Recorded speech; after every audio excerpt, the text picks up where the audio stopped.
This is video 11 under the endocrine system for anatomy and physiology. In this video, we're going to talk about the thyroid gland.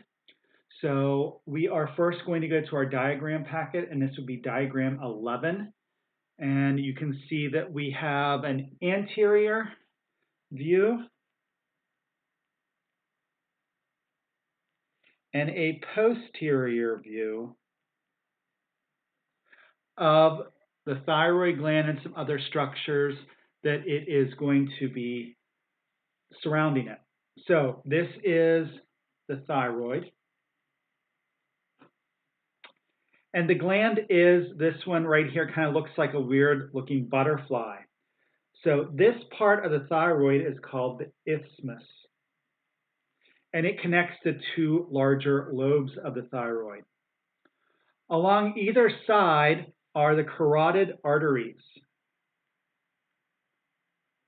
These are the arteries that feed the brain for oxygenated blood. So it's this one right here and this one over here. So we have the left and right carotid arteries. So you can see that the arteries that come to the thyroid feed right off of there.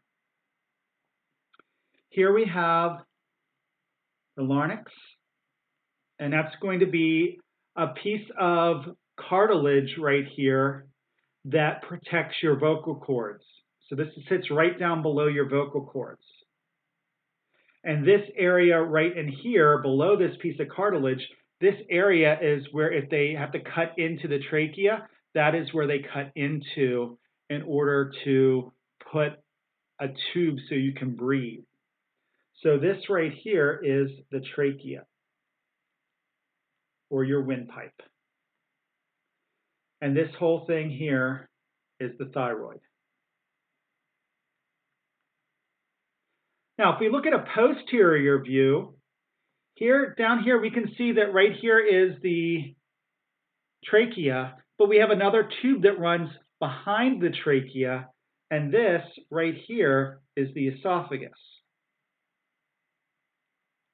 So that's leading from your mouth and your pharynx, or your throat.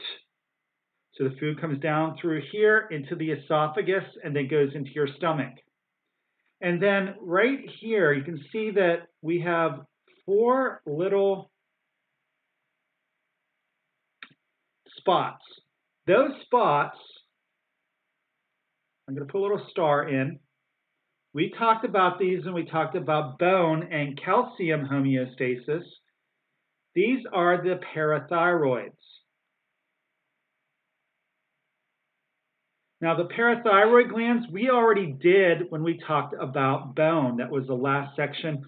We talked about how they can secrete parathyroid hormone. So we're not going to go over those again. But that is just a little bit of the anatomy of the throat area with respect to the thyroid. So if we go back to our note packet, we'll talk a little bit about the thyroid hormones. So there are two major thyroid hormones. The first one is called triiodothyronine. It is usually abbreviated as T with a little subscript of 3. And this accounts for about 10% of the thyroid hormones that are secreted. The other one is tetrodotoxyroline, called T4. It has another name, thyroxine, and it's 90% of what your thyroid puts out. Both of these respond to TSH from the anterior pituitary. So when we talked about the pituitary gland, we talked about the thyroid being one of the target tissues. So if TSH, or thyroid stimulating hormone, is released from the anterior pituitary, it travels through the blood, its target tissue is the thyroid, and then it starts secreting these. These are activated by nuclear receptors. So we have up to 1 week for maximal response. If you remember, we talked about nuclear receptors. It takes a while for them to ramp up production. So it takes about a week. And these thyroid hormones affect almost all cells in your body.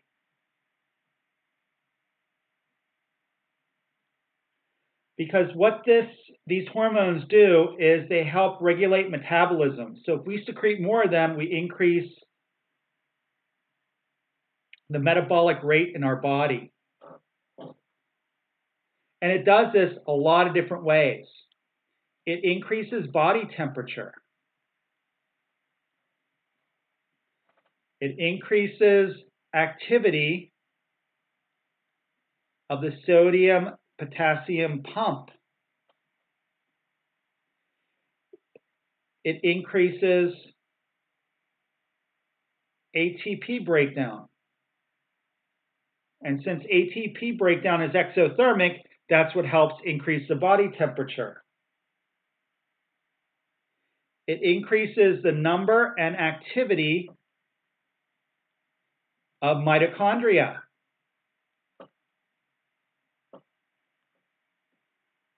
And one of the major things about this is you see in these two hormones, we have iodo. That refers to iodine. Iodine is required in our diet for the thyroid to function. If we do not get iodine, we suffer from something called a goiter. And I'll put up a picture in Schoology of what a goiter looks like. Basically, the thyroid gland starts rapidly increasing in size and swelling, and it looks absolutely horrible, almost as about football size it can grow to. In our diets, if we don't get a lot of iodine, this can start to happen.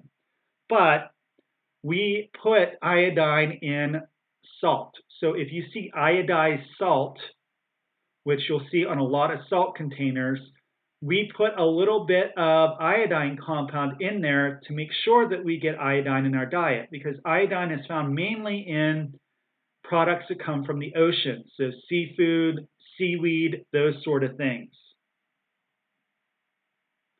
That's the end for this video. Video 12 will talk about how thyroid hormone is regulated in the body.